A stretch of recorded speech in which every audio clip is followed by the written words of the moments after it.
Okay, now we're going to take a look at a few exercises that tie together some of the things that we've been talking about and dealing with sort of optimizing pathing or the route that we take in some pretty common day to day situations. And as you may be able to imagine, the concept of trying to optimize the path you were to take, say shopping in a store or even just commuting back and forth to work or something like that, is a topic that's covered by graph theory. And in this first example, we'll see that we can also include some of the expected value topics that we talked about as well. So for our first problem, we have a person leaving their home and traveling to work, and there are two possible routes that they can take to get there. The first route will take them 10 minutes to arrive at their job, and the second route will take 9 minutes and 30 seconds, so it's a little bit shorter. However, that route contains two stoplights. Now, there is a 20% chance for each light to be red when the driver arrives, and hitting a red light adds 30 seconds to their commute. Okay, so basically the driver has the choice between taking a route that doesn't have any lights but is going to take them 10 minutes to get to work, or taking a route that has a couple of lights, and if they don't have to stop at any of the lights, it'll only take them 9 minutes and 30 seconds, but there's a 20% chance that when they get to one of the lights, for each light, that it would be red and add 30 seconds to their commute. So our first question is, which route is more time efficient? In other words, in the long run, which route is going to save them a little bit of time or take less time for them to get to work? This is really a question of expected value, since the one route is just a constant 10 minutes no matter what, but the second route, there's some probability involved. There's a 20% chance that they're going to hit one of the lights and add 30 seconds to their drive, and a 20% chance that they're going to hit the other light and add 30 seconds to their drive. And, some chance, which we'll have to figure out, that they're actually going to hit both lights and add a 30 seconds for each light, so a full minute to their drive. Okay, so the first route I'll just call Route 1. And this is the one with, it's just 10 minutes, no lights to worry about. So we could just say that the expected value for the time that it takes them to get to work using that route is just 10 minutes. Easy enough. Now, Route 2, there are three possible outcomes. And the first outcome is it takes them 9 minutes, 30 seconds, or I'll say 9.5 minutes. And this is if they hit no lights. Or if they hit one of the lights, that's going to add 30 seconds to their drive. So that'll take them up to 10 minutes. And this is if they hit one light. And then, or they could hit both lights, right? So that's the other possibility. And that means that they would spend 30 seconds at each light, plus the 9.5 minutes that the route takes, ignoring any of the lights. So that would be 10.5 minutes altogether. And that's the amount of time it's going to take them if they hit both lights.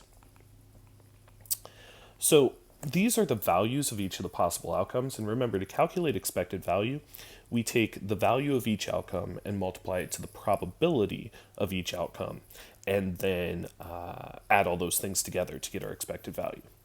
So we need to figure out the probability of each of these outcomes. And keep in mind that there's a 20% chance of one of the lights being red. As a fraction, that would mean that the probability of a light being red is 1 in 5. So the probability, I'll say P of red, this is the probability of an individual light being red, is 1 out of 5. And then P of, we'll just say green, is 4 out of 5. So the probability that it's not red. And here we're going to assume that a yellow light is functionally the same as a green light, that they can just go right through it.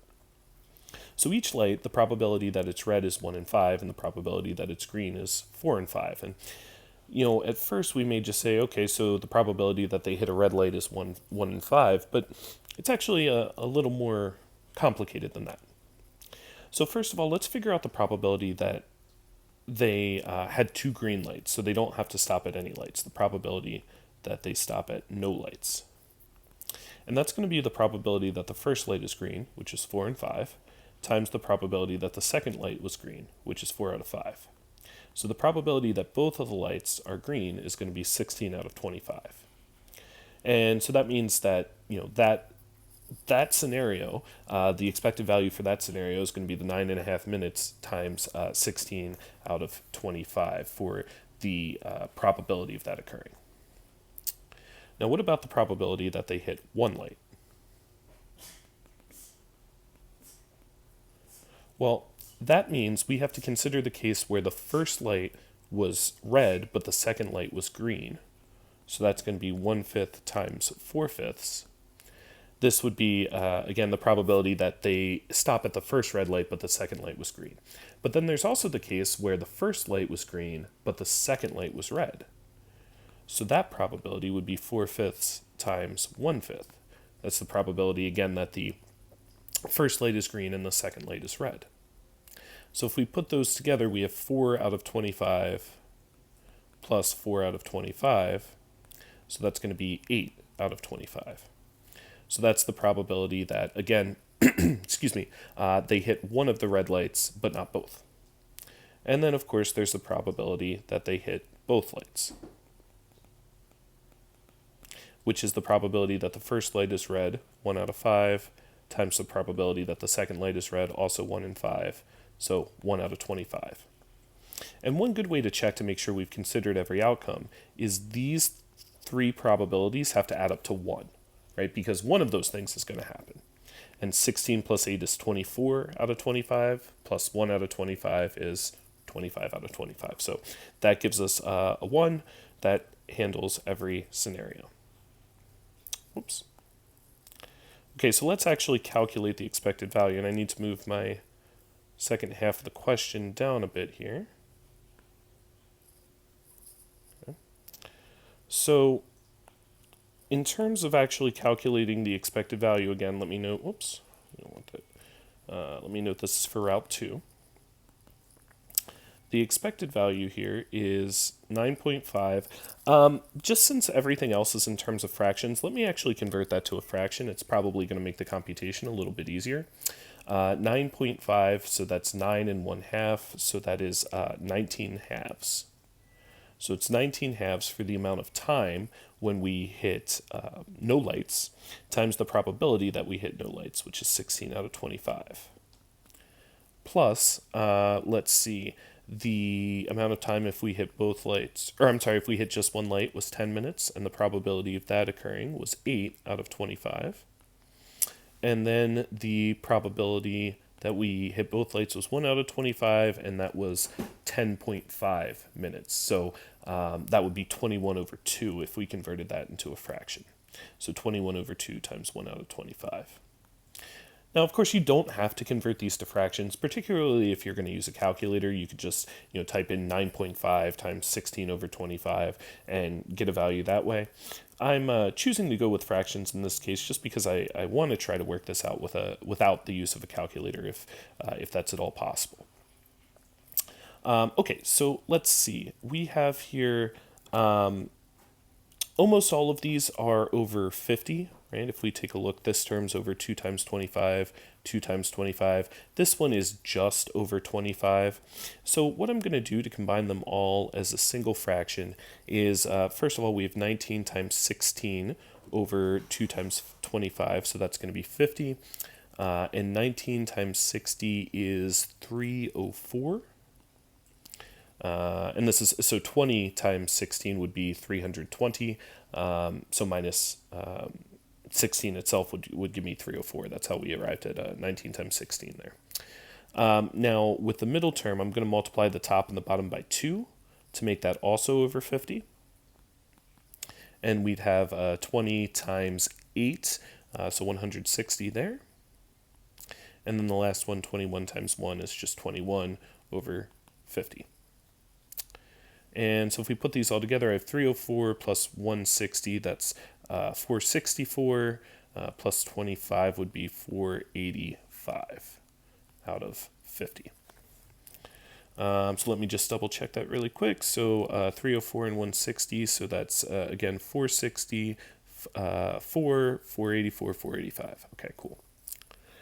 Now, let's see. So these are both divisible by 5, so we can simplify this down to something over 10 by canceling out a factor of 5, and that would be 97 up top. And I'm getting that, again, using a little bit of a trick here. 500 divided by 5 is 100, 485 is 15 less than that, so 3 times 5. So 100 minus 3 gave me the 97. And of course, 97 divided by 10 is 9.7.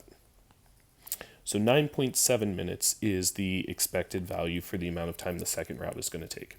Again, this would probably be a bit faster if you just kept things the times in their decimal form and threw them in a calculator. I wanted to show how this could be worked out by hand as opposed to using the calculator. Okay, so Route 1 had an expected value of 10 minutes. Route 2 has an expected value of 9.7 minutes. The question is, which route is more time efficient? Again, in the long run, Route 2 is going to be a little bit more efficient. On the expected value is a little bit less, 0.3 minutes. Okay, now, of course, that's not the only consideration, though, because expected value, again, it's important to understand that's talking about in the long run, on average, how long is something going to take in this case, since we're talking about time. But when we're talking about getting to work, it's not always about which route is going to be shorter in the long run, and more about which route is going to get us there in time. And suppose, as part B here, that the person leaves home exactly 10 minutes before their shift starts. If they arrive late, they'll be written up, and presumably that's a bad thing. And the question now is, which route should they take? And so when thinking about how to answer this question, we have to consider the fact that the first route only has one outcome. And that outcome is that the trip is going to take 10 minutes. They have 10 minutes to get to work. That route takes 10 minutes. Therefore, they will get there on time.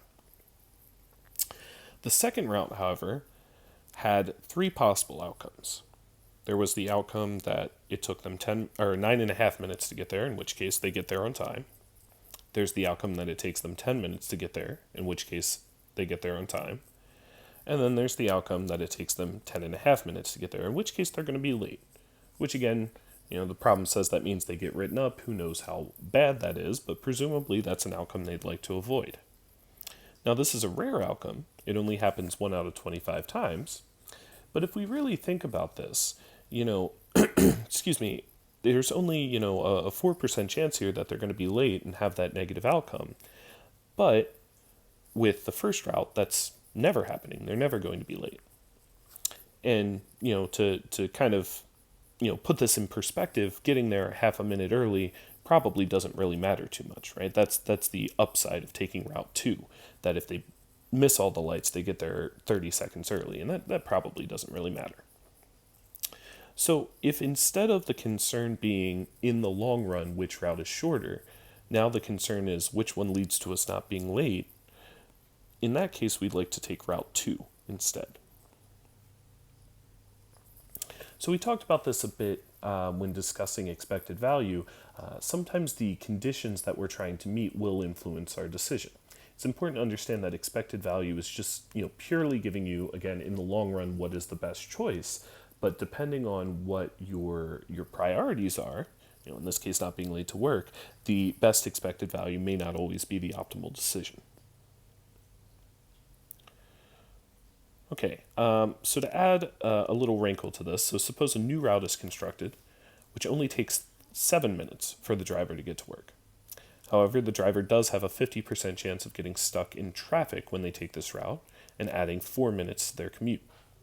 So for some reason, there's some new route that they can take to work, and it's faster, right? It only takes them 7 minutes to get there, but I guess it's a popular route, so a new freeway was added maybe. And half the time, they're going to get stuck in traffic, and that's going to, again, add 4 minutes to their commute. The question is this route more efficient than the previous two? And is it safe to take this route if they have exactly 10 minutes to get to work?